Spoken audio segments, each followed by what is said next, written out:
The drive from the heart of the city toward the jagged coastline of San Mateo County is a journey through a changing reality. By the time you pass the city limits and the streetlights of Daly City fade into the rearview, you are no longer in the San Francisco of tech moguls and glass towers. You are in the gloom. The air here carries a different frequency. As we drove toward mile marker 42 for our final investigation, the GPS on our dashboard began to stutter. The blue arrow that represented our vehicle spun in aimless circles, unable to find a lock on a world that seemed to be folding in on itself. We were responding to the anonymous email, the invitation to bring Elara Vance's screaming ID card back to the place where her life had been extinguished. The GPS coordinates led us not to the road itself, but to a narrow, unmarked dirt turnout a few hundred yards north of the marker. This was the Watcher's Perch, the hidden vantage point where the black sedan had sat for 5 decades. As we pulled in, the fog was so thick it felt like driving into a wall of damp cotton. Our headlights were useless, reflecting back a blinding white glare that made the world feel 10 feet wide. We cut the engine. Silence rushed in, a heavy, unnatural silence that seemed to vibrate in our teeth. Then, the radio in our van, which had been turned off, began to hum. It wasn't the jazz music this time. It was a rhythmic, mechanical sound. The sound of a shovel hitting wet earth. Clink, shove, clink, shove. We stepped out into the cold.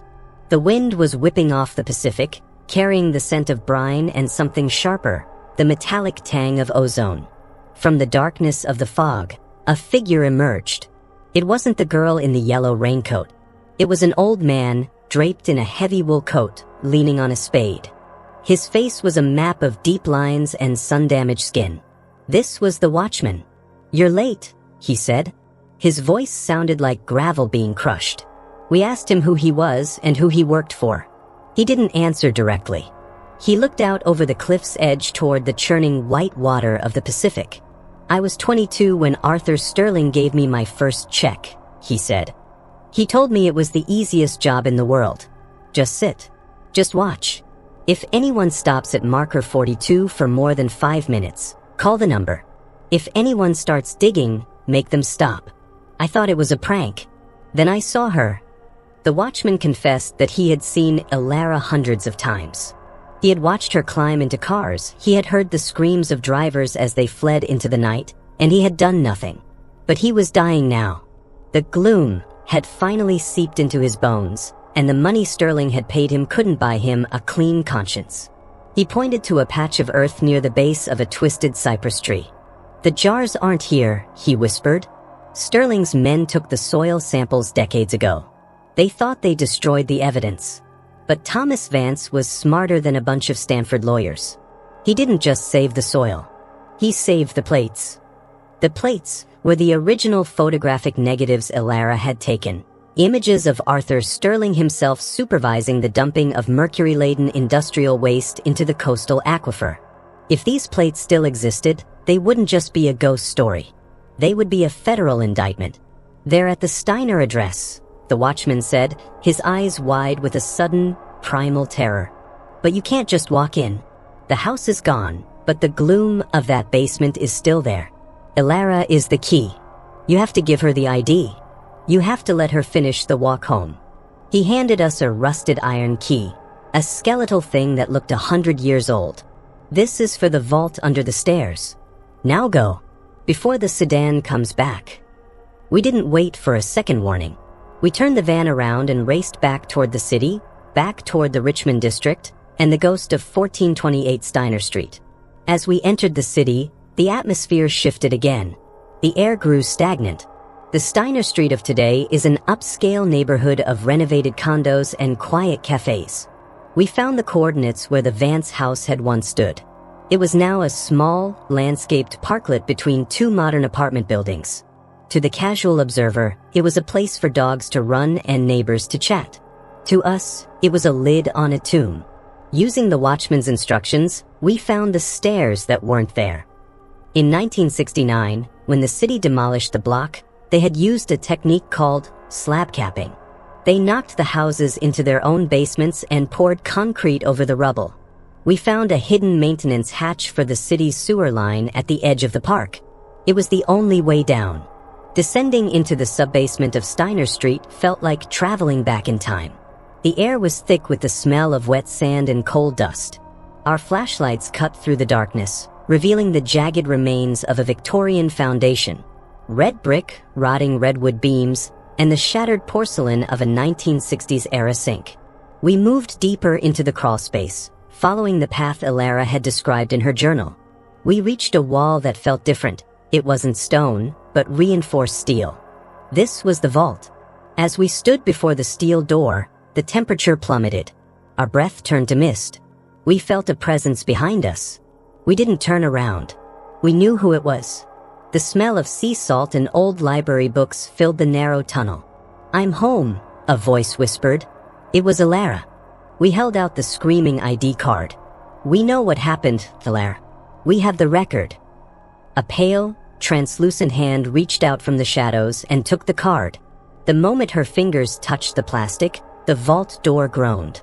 The iron key we had been given turned in the lock of its own accord. The door swung open with the sound of grinding tectonic plates. Inside was a time capsule of grief. A small desk, a stack of botany journals, and a heavy lead box. We opened the box. Inside, preserved in acid-free paper, were the glass plates. We held one up to our light. It was unmistakable. A young, vibrant Arthur Sterling stood next to a dumping truck, his face illuminated by a camera flash, his hand resting on a barrel marked with a skull and crossbones. In the background, partially obscured by the mist, was a young Elara Vance, holding her own camera. It was the smoking gun. The motive for a 50-year-old murder. But as we began to pack the plates, we heard footsteps above us. Heavy, rhythmic thuds on the concrete cap of the basement. A voice echoed down through the maintenance hatch, a voice we recognized from 1,000 televised press conferences. "You've made a very expensive mistake," Arthur Sterling said. He wasn't the young man in the photo anymore.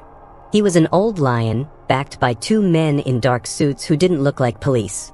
They descended into the cellar with the cold efficiency of predators. Sterling looked at the vault, then at us. His eyes were devoid of any remorse. "Do you know how much it costs to keep a city like this running?" Sterling asked, his voice echoing in the confined space.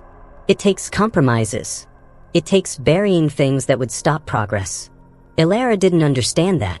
She thought the truth was more important than the skyline. I tried to tell her. I tried to pay her. She wouldn't listen. He stepped closer, the light of his own flashlight reflecting off his class ring, the same one we had seen in the forensic enhancement. "I've spent 50 years ensuring that Marker 42 remained a myth. People don't look for bodies in myths. They look for ghosts. And now, you're going to become part of the legend." One of the men drew a silenced pistol. The air in the basement became electric. The gloom was no longer a passive recording. It was a coiled spring. Suddenly, the lights in the basement, the high-powered LEDs we had brought, began to flicker and die. The shadows in the corners of the room didn't just grow, they moved. A sound began to rise from the floorboards. It was the sound of the ocean, the roar of 1,000 waves crashing against a cliff. The smell of brine became overwhelming, suffocating. Arthur Sterling stepped back, his face turning a sickly shade of gray. "No," he gasped. "I paved over you. I buried you in the sand." From the shadows of the vault, a figure emerged. Elara Vance was no longer the quiet, shivering girl in the yellow raincoat. She was a storm. Her form was flickering, shifting between the beautiful student of 1968 and a terrifying entity of sea foam and jagged rock. The basement walls began to bleed saltwater. The Gloom Record was playing back at full volume. The men in suits tried to fire, but their weapons hissed and jammed, the internal mechanisms instantly rusted by the salt in the air. Elara didn't attack. She simply walked toward Sterling. As she moved, the floor beneath his feet began to liquefy. The sand and silt that had been used to fill the Vance basement turned into a swirling whirlpool. "The soil remembers," her voice echoed, multitonal and vast. Sterling screamed as he began to sink into the earth, his expensive shoes disappearing into the wet, black soil. He reached out for his men, but they had already fled back up the hatch, driven by a terror that transcended their payroll. "Elara, wait!" we shouted, but we were pushed back by a wall of freezing wind. In a flash of blinding white light, the basement was gone. We found ourselves standing on the surface of the parklet on Steiner Street. The sun was beginning to rise over the San Francisco skyline.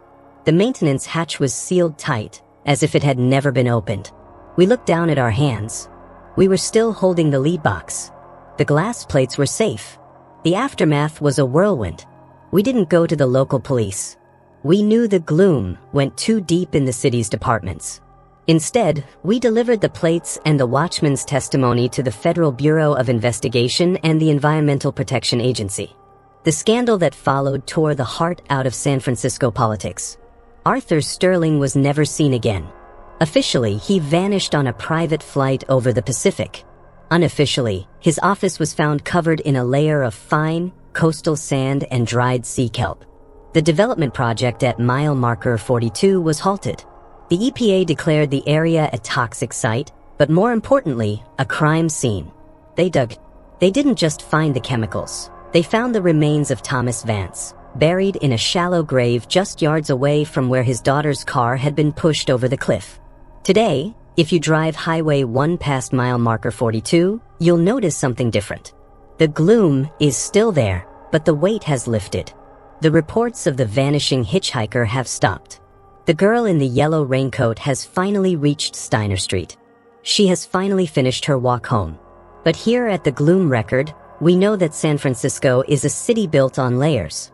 For every Elara Vance we find, there are 1,000 other records still waiting to be played.